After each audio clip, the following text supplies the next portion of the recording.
Assalamualaikum warahmatullahi wabarakatuh. Saudara kaum muslimin yang dimuliakan Allah Subhanahu wa taala, wabil khusus pengurus DMI seluruh Indonesia, para pengurus masjid dan aktivis masjid dimanapun Anda berada. Ada yang bertanya, Pak Ustadz, ketua masjid sudah menetapkan seseorang menjadi imam. Tapi ternyata sebagian jamaah ada yang tidak setuju. Karena nggak setuju, akhirnya mereka tidak ikut sholat berjamaah dan mereka bikin sholat berjamaah sendiri pada tahap berikutnya. Ini bagaimana Pak Ustadz? Saya bilang, kalau menetapkan orang menjadi imam, tentukan dulu kriterianya. Kriterianya, misalnya bisa baca Quran dengan baik, punya pengetahuan, punya ilmu agama, akhlaknya baik. Tetapkan kriterianya. Termasuk usia, misalnya kalau itu namanya ketetapan kriteria teknis. Sesudah itu silahkan siapa yang mau mengajukan, mau menyampaikan kepada ketua siapa-siapa yang perlu menjadi imam. Sesudah itu diseleksi.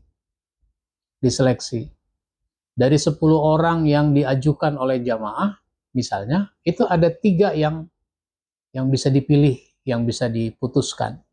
Maka 3 itulah yang ditetapkan menjadi imam. Sehingga kalau masjid punya imam ada 3, itu kan bisa ganti-gantian. Subuh siapa, zuhur asar siapa, maghrib isya siapa, kalau hari Senin, hari Selasa, hari Rabu, dan seterusnya. Sehingga tidak perlu orang berkonflik dalam masalah ini. Karena imam memang dibutuhkan lebih dari 1, jangan satu-satunya.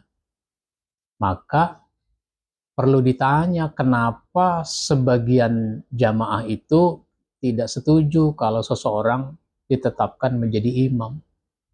Kalau nggak setujunya prinsip, karena si imam itu tidak memenuhi kriteria, misalnya bacaannya tidak bagus, ya wajar.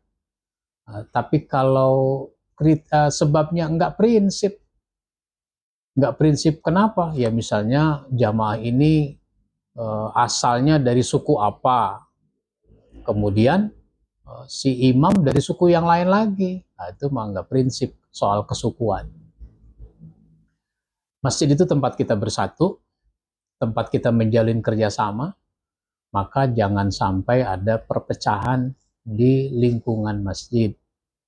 Pengurus jamaah itu seiring sejalan, samakan pemahaman, biar supaya bisa melangkah bersama.